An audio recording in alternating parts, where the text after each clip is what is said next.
তব কথামুতং তপ্ত জীবনম কবিভিড়িতং কলমশাপহম শ্রবণমঙ্গলং শ্রীমদততম ভুবি গৃণন্তি যেই ভুরিদা জনা। ঠাকুর, মা ও স্বামীজির চরণে শতকোটি প্রণাম। আজ ঠাকুরের কাছে রাখালের বাপ আসিয়াছেন এবং আসিয়া সেখানে বসিয়া আছেন। রাখাল আজকাল ঠাকুরের কাছেই রহিয়াছেন।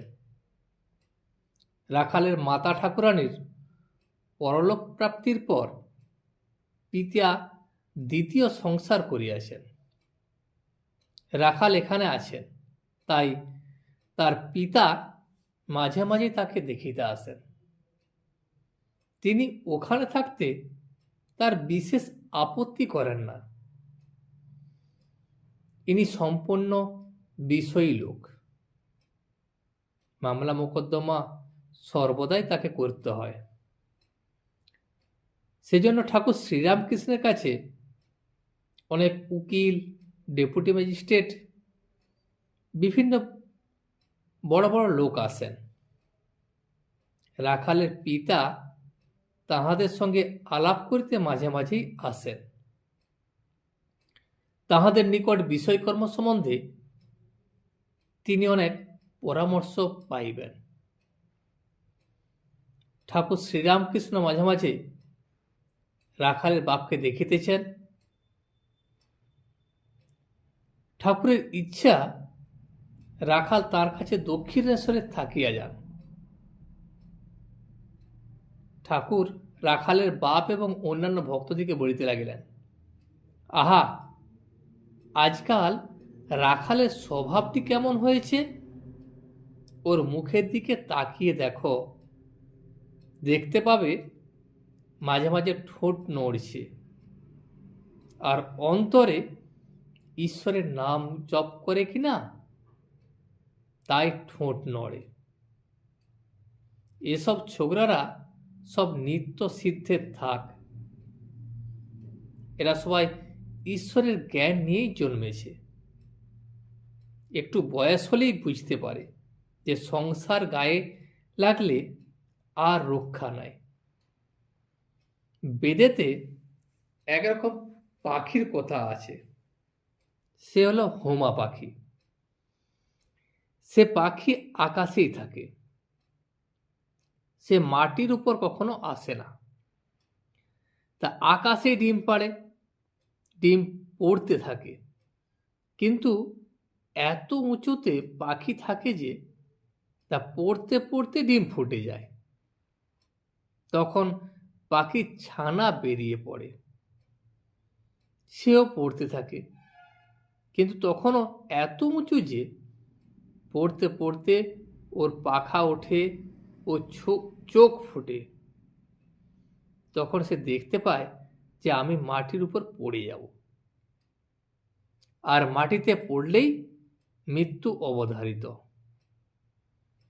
সে মাটি দেখাও অমনি মার দিকে চোঁচা দৌড়, একেবারে উড়তে আরম্ভ করে দিল, যাতে সে তার মায়ের কাছে পৌঁছাতে পারে।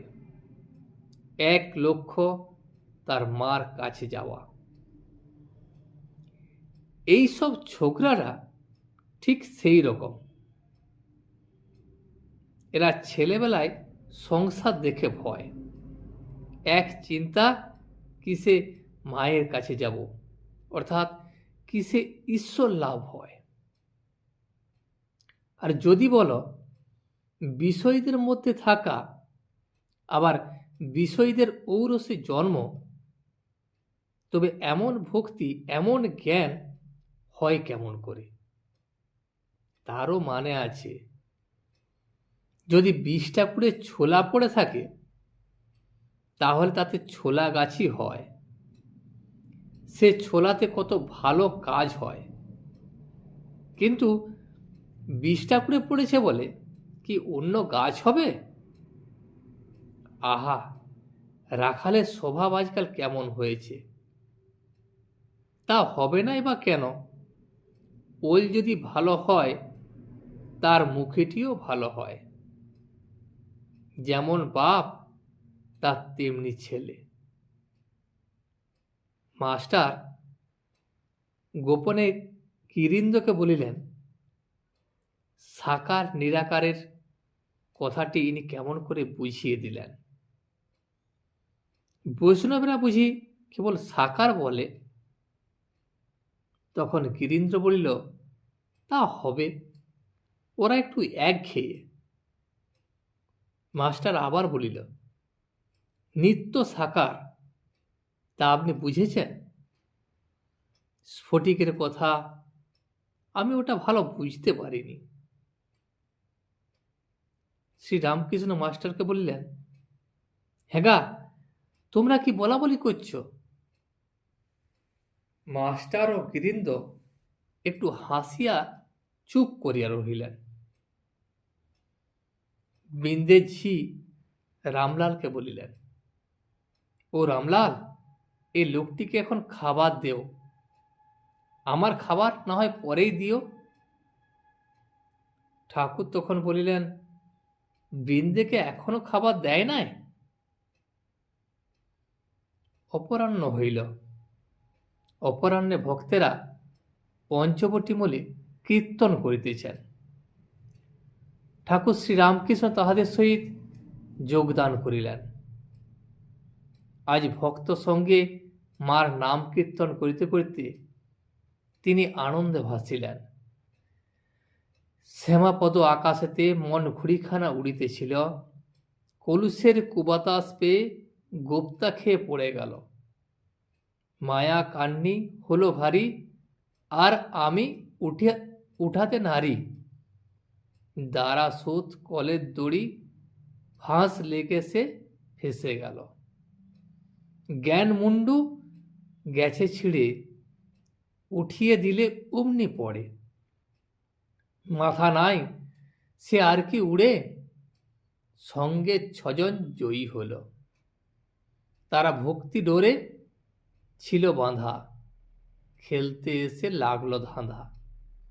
নরেশচন্দ্রের হাসা কাঁদা, না আসা এক ছিল ভালো। এর অর্থ হল, মন যেন শ্যামের চরণে বাঁধা আকাশের ঘুড়ির মতো উড়ছিল। অর্থাৎ ভক্তি ও আনন্দময় অবস্থা ছিল, কিন্তু পাপ বা কুপথ এসে মনকে ধাক্কা দেওয়াতে মন পড়ে গেল। মায়া বা সংসারের আকর্ষণ এমনভাবে চেপে বসল, যা তাকে তোলা কঠিন হয়ে দাঁড়ালো। সংসারের টান বা আসক্তি এমনভাবে ফাঁস হয়ে গেল, মনটা আটকে সেখানেই রয়ে গেল। জ্ঞানের সি ভেঙে গেছে, তাই সে আর উঠতে পারছে না। মাথা না থাকায় আর উঠতে পারছে না। তাতে সঙ্গে যে 6 জন রিপু ছিল, কাম, ক্রোধ, লোভ, মোহ, মদ, মাৎসর্য, তারা সব জিতে গেল। ভক্তি দিয়ে বাঁধা ছিল, কিন্তু ভোগের প্রলোভনে তারা বাঁধা পড়ে গেল। নরেশচন্দ্রের হাসি বা কান্না, ভালো মন্দ সব কিছু যেন আজ অর্থহীন। বরং তারা না এলেই হতো ভালো। আবার গান হইল। গানের সঙ্গে সঙ্গে খোল করতাল বাজিতে লাগিল। ঠাকুর ভক্তদের সঙ্গে নাচিতেছেন। মজল আমার মন ভ্রমরা, শ্যামাপদ নীল কমলে। শ্যামাপদ নীল কমলে, কালীপদ নীল কমলে। যত বিষয় মধু তুচ্ছ হল, কামাদি কুসুম সকলে। চরণ কালো, ভ্রমর কালো, কালোই কালো মিশে গেল। পঞ্চতত্ত্ব প্রধান মত্ত, রঙ্গ দেখে ভঙ্গ দিলে। কমলাকান্তের মনে আশাপূর্ণ এতদিনে। তার সুখ দুঃখ সমান হল আনন্দ সাগর উথলে। এটি একটি বিখ্যাত শাক্ত পদ বা ভক্তিমূলক অনুভূতির প্রকাশ। এখানে মনকে ভ্রমরের সাথে তুলনা করা হয়েছে। শ্যামা বা কালীর চরণে মগ্ন হওয়ার কথা বলা হয়েছে, যেখানে জাগতিক বিষয়, কাম বা দুঃখবোধ তুচ্ছ হয়ে যায় এবং আনন্দ সাগরে ভাসতে থাকে, যা ভক্তের জীবনে পূর্ণতা আনে। গানের দ্বিতীয় অংশ কীর্তনের মাধ্যমে কলিযুগের মায়া ও ভক্তি ভোর ডোরের রহস্য ব্যাখ্যা করে। কীর্তন চলিতেছে, ভক্তেরা আবার গাইতেছেন, শ্যামা মাকি এক কল করেছে, কালী মাকি এক কল করেছে, 14 পোয়া কলের ভিতরই কত রঙ্গ দেখাতেছে। আপনি থাকি কলের ভিতরই, কল ঘুরায় ধরে কল ডুরি, কল বলে আপনি ঘুরি, জানে না কে কে ঘুরাতেছে। যে কলে জেনেছে তারে, কল হতে হবে না তারে, কোনো কলের ভক্তি ডোরে আপনি শ্যামা বাঁধা আছে। এখন 14 পোয়া বলতে মানুষের 3.5 হাত শরীরকে বোঝানো হয়েছে। ঈশ্বরের এই সীমাবদ্ধ শরীরের ভেতর কত বিচিত্র লীলা ও রঙ্গ দেখাতেছেন। ঈশ্বর স্বয়ং এই যন্ত্রের ভেতরে আত্মারূপে বিরাজ করেন, আর তিনি কলকাঠি নাড়ছেন। অথচ আমরা বুঝতে পারছি না।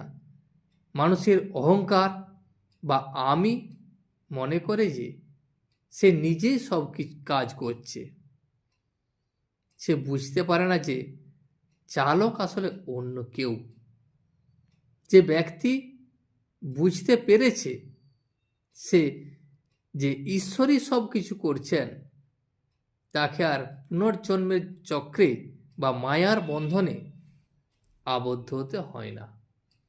যদিও ঈশ্বর নিয়ন্ত্রক, তবুও তিনি ভক্তের ভালোবাসায় বা ভক্তির কাছে ধরা দেন।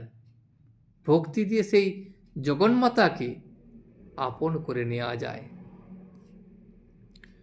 ভবে আশা খেলতে পাশা, কত আশা করেছিলাম, আশার আশা ভাঙা দশা, প্রথমে পঞ্জরি পেলাম, পো 12, 18, 16, যুগে যুগে এলাম ভালো, শেষে কচে 12 পড়ে মাগো, পঞ্জা ছক্কায় বন্দি হলাম। মানুষ যখন পৃথিবীতে আসে, তারা অনেক আশা ও সুখের পরিকল্পনা নিয়ে আসে, যেন সে জীবনের খেলায় জয়ী হবে। কিন্তু শুরুতে মানুষের আশা ভঙ্গ হয়। পঞ্জরি বা যা পাশা খেলার কাঁচা দান, এখানে জীবনের শুরুর প্রতিকূলতা বা ব্যর্থতাকে বোঝায়। পাশা খেলায় এই দানগুলো জেতার জন্য ভালো। অর্থাৎ জীবনের অনেকটা সময় মানুষ সুখ, সম্পদ বা সাফল্যের পিছনে ছোটে এবং মনে করে সে বেশ ভালোই এগোচ্ছে। যখন জীবনের শেষ বেলায়, তখন মানুষ যখন মনে করে যে সে লক্ষ্যে পৌঁছে গেছে, তখনই তাকে মায়া বা আসক্তির জালে সে এমনভাবে আটকে পড়ে যে মুক্তি পায় না। মুক্তি বা মোক্ষ লাভ না করে সে সংসারের গোলক ধাঁধায় বন্দী হয়ে যায়। ভক্তেরা আনন্দ করিতে লাগিলেন। তাহারা একটু থামিলে ঠাকুর গাত্রোত্থান করিলেন। ঘরে ও আশেপাশে এখনো অনেকগুলি ভক্ত আছেন। ঠাকুর শ্রী রামকৃষ্ণ পঞ্চবটী হইতে দক্ষিণাস্য হইয়া নিজের ঘরের দিকেই যাইতেছেন, তার সঙ্গে মাস্টার। বকুলতলায় আসিলে পর শ্রীযুক্ত তৈলক্যের সঙ্গে ঠাকুরের দেখা হইল। তৈলক্য ঠাকুরকে প্রণাম করিলেন। ঠাকুর তখন তৈলক্যকে বলিলেন, চলো না, পঞ্চবটিতে ওরা গান গাচ্ছে, একবার দেখে আসি। তখন তৈলক্য বলিল, আমি গিয়ে আর কি করব? ঠাকুর শ্রীরামকৃষ্ণ তখন বললেন, কেন, বেশ একবার দেখতে। তৈলক্য আবার বলিল, একবার দেখে এসেছি আমি। ঠাকুর তখন বলল, আচ্ছা আচ্ছা, বেশ বেশ। বেলা প্রায় 5:30 6টা হইল। ঠাকুর ভক্ত সঙ্গে নিজের ঘরের দক্ষিণ পূর্ব বারান্দায় বসিয়া আছেন এবং ভক্তদের দেখিতেছেন। ঠাকুর কেদারকে বলিলেন এবং অন্যান্য ভক্তদেরকে বলিলেন, সংসার ত্যাগী সাধু সে তো হরিনাম করবেই, তার তো আর কোনো কাজ নেই।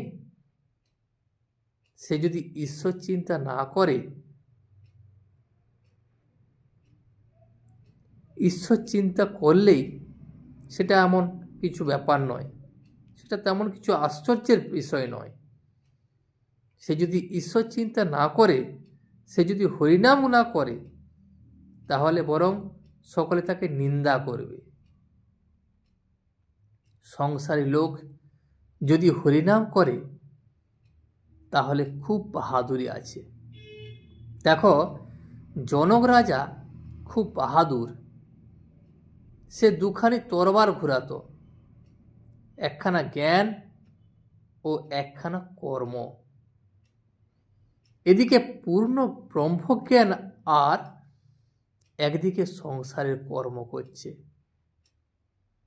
নষ্ট মেয়ে সংসারের সব কাজ খুঁটিয়ে করে, কিন্তু সর্বদাই সে উপপতিকে চিন্তা করে। সাধু সঙ্গ সর্বদা দরকার। সাধু ঈশ্বরের সঙ্গে আলাপ করে দেন।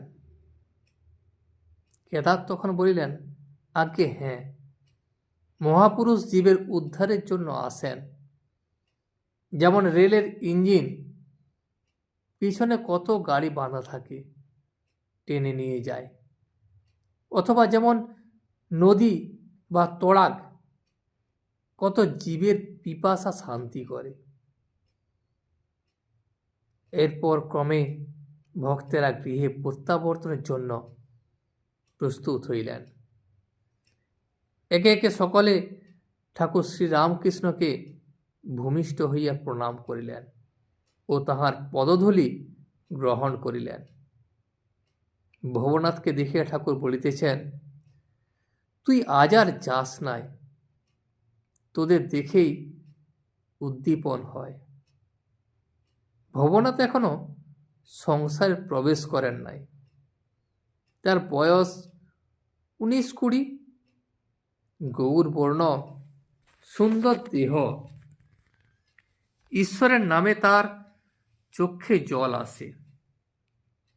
ঠাকুর তাহাকে সাক্ষাৎ নারায়ণ বলে দেখেন। আজ এই পর্যন্তই। ভিডিওটি শেষ পর্যন্ত দেখার জন্য আপনাকে অসংখ্য ধন্যবাদ। ভিডিওটি যদি আপনার ভালো লেগে থাকে তাহলে একটা লাইক, কমেন্ট এবং বন্ধুর সাথে শেয়ার করে দেবেন। সাবস্ক্রাইব করে পাশে থাকা বেল আইকনটি বাজিয়ে দেবেন, যাতে আপনাদের নতুন ভিডিওগুলি সর্বপ্রথম আপনার কাছে পৌঁছে যায়। জয় শ্রী রামকৃষ্ণ, জয় শ্রী রামকৃষ্ণ, জয় শ্রী রামকৃষ্ণ।